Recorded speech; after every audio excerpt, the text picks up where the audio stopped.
Bom dia, meu querido irmão, minha querida irmã, a mais um capítulo da nossa história sobre o ABC da ciência espírita. E eu te faço um convite de coração, para que você possa compartilhar esse pequeno canal, esses pequenos vídeos, numa demonstração de aprendizado, mas sobretudo de cuidado com a doutrina, de cuidado com as possibilidades maiores que o Espiritismo vem desfraudar, sem nenhuma ambição maior que não seja a de desfraudar a fraternidade cristã aqui no Brasil, aqui na Terra. Hoje, dia 23 de abril de 2023. Se conosco, vamos abrir a lição que sempre nos traz à luz a reflexão. O livro Caminho, Verdade e Vida, psicografado por Francisco Cândido Xavier, editado pelo seu bondoso amigo espiritual e mentor, o Espírito Emmanuel. A lição de hoje é a 19, na propaganda. E dir-vos-ão, ei-lo aqui, ou ei-lo ali, não vades, nem os sigais. Jesus. Lucas, capítulo 17, versículo 23. E nos explica Emmanuel. As exortações do Mestre aos discípulos são muito precisas para provocarem qualquer incerteza ou indecisão. Quando tantas expressões sectárias requisitam Cristo para os seus desmandos intelectuais, é justo que os aprendizes novos, na luz do Consolador, meditem a elevada significação deste versículo de Lucas. Na propaganda genuinamente cristã, não basta dizer onde está o Senhor. Indispensável é mostrá-lo na própria exemplificação. Muitos percorrem templos e altares procurando Jesus. Mudar de crença religiosa pode ser modificação de caminho, mas pode ser também continuidade de perturbação. Torna-se necessário encontrar o Cristo no santuário interior. Cristianizar a vida não é imprimir-lhe novas feições exteriores. É reformulá-la para o bem no âmbito particular. Os que afirmam apenas na forma verbal que o Mestre se encontra aqui ou ali, arcam com profundas responsabilidades. A preocupação de proselitismo é sempre perigosa para os que se seduzem com as belezas sonoras da palavra sem exemplos edificantes. O discípulo sincero sabe que dizer é fácil, mas que é difícil revelar os propósitos do Senhor na existência própria. É imprescindível fazer o bem antes de ensiná-lo a outrem, porque Jesus recomendou ninguém seguisse os pregoeiros que somente dissessem onde se poderia encontrar o Filho de Deus. Preciosa como tantas outras lições que nos traz Emmanuel a respeito da propaganda. O espírita não deve se preocupar com a propaganda de que o espiritismo é a melhor religião. A doutrina espírita é uma doutrina renovadora, consoladora, que vem trazer à luz da razão, no frontispício da própria consciência, a exemplificação. E através da exemplificação, através das formas pelas quais vamos encontrar aí os esforços derradeiros de cada um em modificar as suas próprias dificuldades, as suas cruezas, as suas mais torpes pensamentos. É sobre as transformações vivas que o espírita pode demonstrar através dos seus gestos, através da sua fraternidade, em todos os campos da sua vida, seja no lar, no ambiente do seu trabalho, nas relações familiares, nas relações de vizinhança. É que o espírita vai demonstrar o quão próximo está de Jesus, o quão essa doutrina ela é perto de Jesus, o quão essa doutrina é verdadeira em Jesus, porque lhe assimila os ensinamentos dentro do seu coração e traz na reforma íntima a maior comunicação. E é isso que devemos nos atentar para a comunicação dos ensinamentos que emergem de nós mesmos e não simplesmente um proselitismo em que se tenta trazer aquelas pessoas para onde nós mesmos não nos encontramos. Então, meu querido irmão, minha querida irmã, encontre-se, faça sua reforma íntima e através desse reencontro consigo, com a consciência divina, com a consciência do seu trabalho fecundo, daquele perdão insincero, daquela irritação desequilibrada. Não, nada disso é sinônimo de avanço na estrada do bem. E é, portanto, sobre a vitória sobre esses mecanismos sutis das paixões desenfreadas, das contendas, dos pensamentos tolos, das desavenças sem nenhum tipo de ganho. Enfim, dessa palavra vazia que não tem exemplificação cheia. É a isso que deve o espírita verdadeiro buscar sobre todas as coisas a sua modificação, a sua transformação, através da sua exemplificação. Essa é a maior palavra. Esse é o melhor chamamento. Mas, sobretudo, deve buscar na doutrina espírita os conhecimentos necessários que, por vindoura, possam aumentar o seu diapasão de entendimento, de compreensão das suas atividades aqui na Terra, transbordando, sabendo transbordar em ensinamento, em oportunidade de uma palestra sadia, sem pensamento em conquistar consciências, mas sim esclarecer corações. Muito obrigado, mestre amado. Se conosco para esse nosso novo capítulo na seara do ABC da Ciência Espírita. Que assim seja, irmão.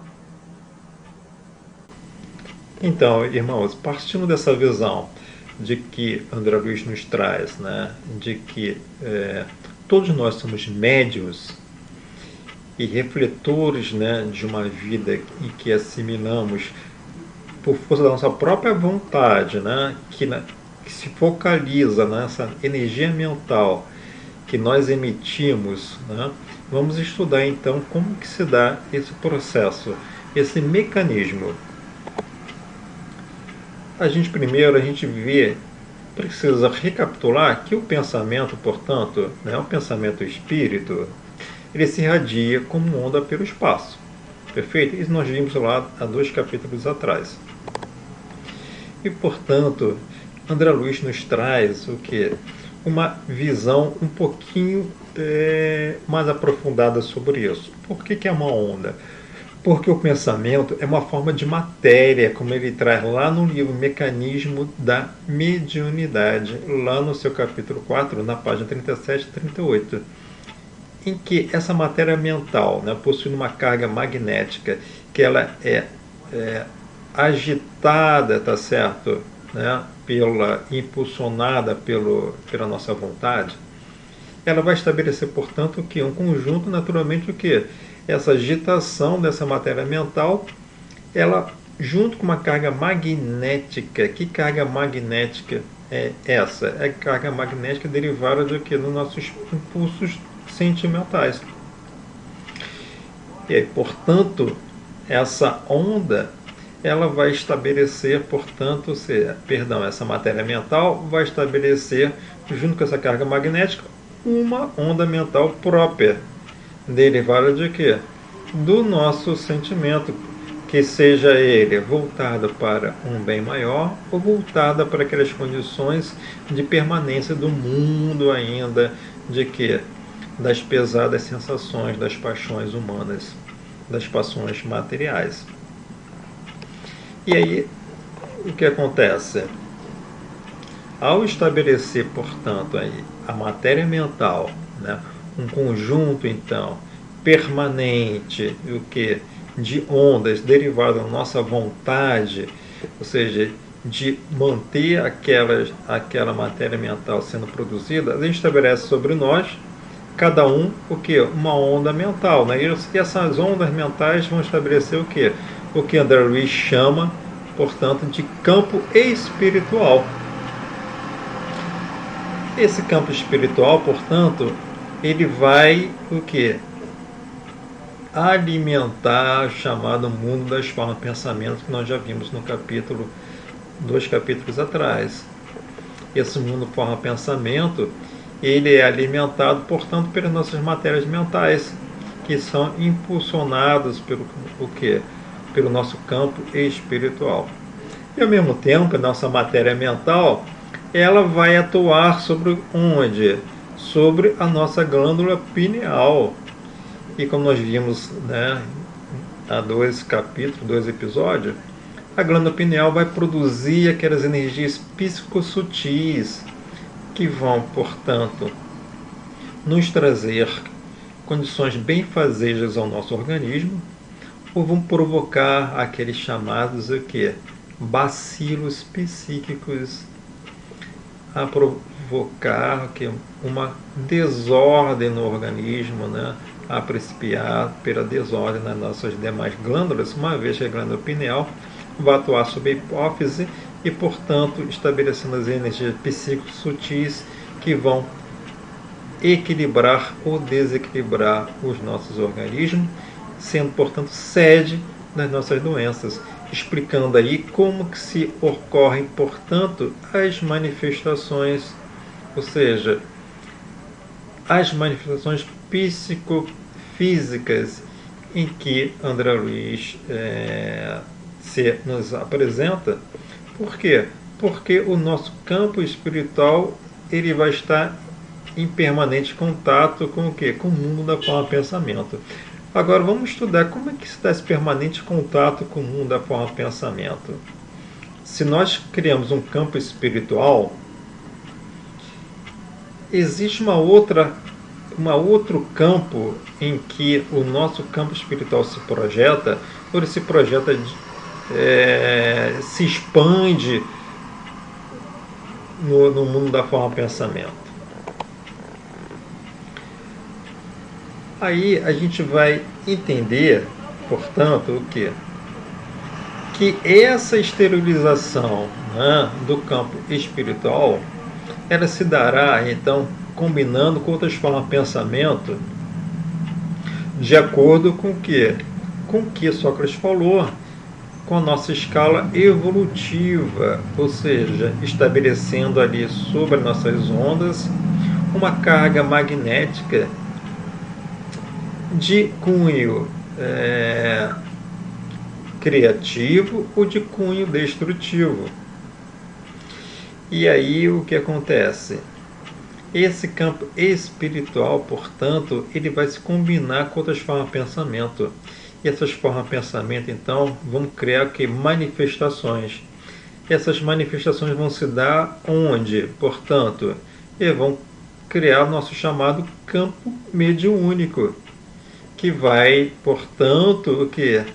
Afetar o nosso campo espiritual novamente e, por conseguinte, influenciar e impactar novamente nas nossas matérias mentais, que vão, por conseguinte, influenciar a nossa glândula pineal a promover aquelas energias sutis, psicossutis, que vão regular positivamente ou negativamente o nosso organismo.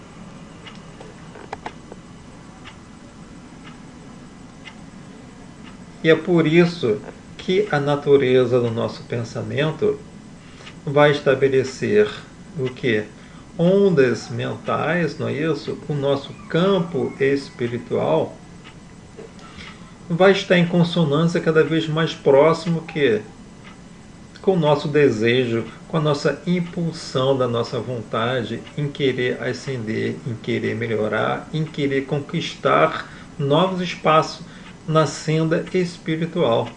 E cada vez então que nosso campo espiritual começa a vibrar, tá certo? Em direção ao mais alto, a esferas mais altas, as esferas do bem, a gente vai impulsionar o que? A nosso processo também de organização espiritual e material, promovendo que a nossa ascensão na escala evolutiva, uma ascensão na escala espírita, demonstrando aqui a inequívoca relação entre as manifestações e a escala espírita, como vem nos trazer o nosso querido Sócrates, demonstrando, portanto, que existe então um campo mediúnico, tá certo? Em que ocorrem essas manifestações, estamos ligados a elas pela nossa vontade, pela natureza vibratória do nosso pensamento. E aí, como vem nos trazer nossa querida Joana de Ângeles, portanto, né, é esse campo, né, espiritual, portanto, que vai conformar a nossa psicosfera mental.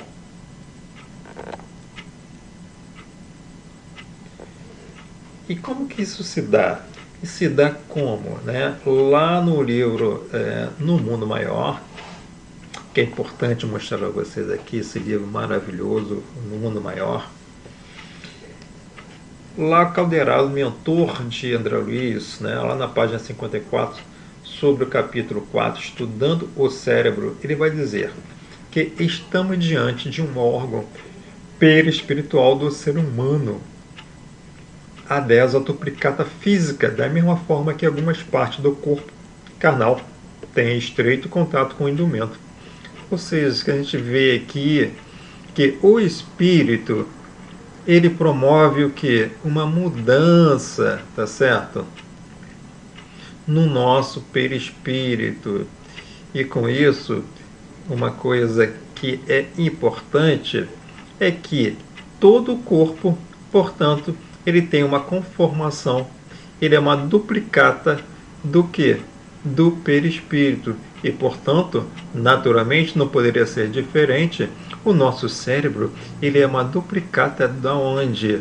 Do chamado cérebro perispiritual, conforme explica aqui Calderaro. E esse cérebro perispiritual, ele sofre a influência de quê?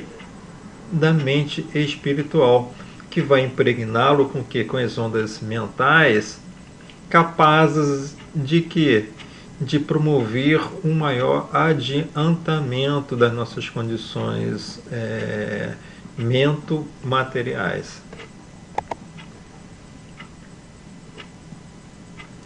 E assim explica Calderaro, continuando, todo o campo nervoso da criatura constitui a representação das potências perispiríticas, vagarosamente conquistadas pelo ser através de milênios e milênios. Explicando aqui o que? Que a nossa conquista da evolução material é uma conquista de uma evolução perispiritual que, por conseguinte, é derivado o que? Da nossa condição espiritual. Demonstrando aqui claramente a inequívoca relação entre as manifestações em que o espírito promove através das suas ondas mentais, tá certo? E aquelas alterações, ou seja, que o espírito vai receber através, portanto, da nossa relação mediúnica, como nós já vimos, né? Que ela pode ser mediúnica, mento-anímica, pode ser mento espiritual com outros espíritos, um processo obsessivo, ou de nós mesmos, ou mento parental, como nós vimos ali no conjunto da relação entre nós, como na nossa infância, aprendendo ali a organizar, né? A colocar as nossas ondas mentais num diapasão maior através do que da nossa acomodação com as ondas mentais dos nossos pais que nos passam para nós. Então nós estamos imersos o que numa constante manifestação mediúnica, e essa manifestação mediúnica, portanto, ela estabelece o que? A nossa escala espírita, ao mesmo tempo em que ela também é a razão da nossa escala espírita, inequivocamente correlacionados. E aí eu preciso mostrar para vocês esse outro livro maravilhoso, que é o Cérebro Triuno, que foi escrito por 3 cientistas brasileiros, né, editado pela editora AME Brasil, que é a Associação Médica Espírita do Brasil, e estudaram esses 3, Dr. Irvênia Prada, Dr. Décio Andoli Júnior, Dr. Sérgio Lopes, estudaram 2 capítulos do livro No Mundo Maior e escreveram esse maravilhoso livro buscando entender os mecanismos do cérebro e o mecanismo da mente humana, ou seja, da mente espiritual. Portanto, a gente tem o que? Que nesse campo maravilhoso dos fenômenos, né, divinos, né, nós estamos imersos o que? Nós produzimos um campo espiritual e estamos imersos o que? Num campo de relações, de manifestações, em que a gente chama, portanto, carinhosamente, de campo mediúnico. E é isso que a gente vem explicar o princípio angular que Sócrates trouxe. Ou seja, estamos imersos nesse imenso campo mediúnico, em que ele é ao mesmo tempo a razão das nossas manifestações, porquanto nós estamos imersos numa escala espírita, e essa escala espírita determina o padrão das nossas relações mediúnicas, e ao mesmo tempo a nossa vontade em modificar nossas condições espirituais e nos avançarmos, ela pode promover novas ondas que vão promover novos tipos de manifestações e nos impulsionar novamente a uma nova escala espiritual. Então, meu querido irmão, minha querida irmã, finalizamos aqui uma parte desse estudo sobre o campo mediúnico. Fizemos como nos explicou o nosso querido irmão Kardec. Primeiro, nós buscarmos compreender os fatos, depois buscarmos deduzir aqueles fatos, compreendemos seus mecanismos, e por fim, vamos fazer isso no próximo episódio, finalizando assim esse capítulo maravilhoso dos princípios fundamentais do Espiritismo, vamos apresentar aí carinhosamente as nossas reflexões acerca de um possível ensaio teórico sobre o campo mediúnico. Muito obrigado por estar aqui, meu irmão, minha irmã. Deus lhe proteja, Deus lhe fortaleça, Deus lhe mantenha firme diante das dificuldades. Mantenha a célula acesa da tua energia psíquica. Mantenha ela iluminada em todos os dias, em todos os campos da natureza, das suas lutas, dos seus dia a dia, das suas atividades, para que você possa contribuir para uma conformação de um campo espiritual calibrado com as energias psíquicas de um cosmo positivo criador das energias sutis e etéreas do nosso amado Mestre Jesus. Meu querido irmão, minha querida irmã, tenha uma ótima semana. Deus te ilumine profundamente. Muito obrigado por estar aqui. Muito obrigado, amado Mestre, por mais um capítulo da nossa experiência de estudo aqui na Terra. Tenha uma ótima semana, hoje e sempre, que assim seja.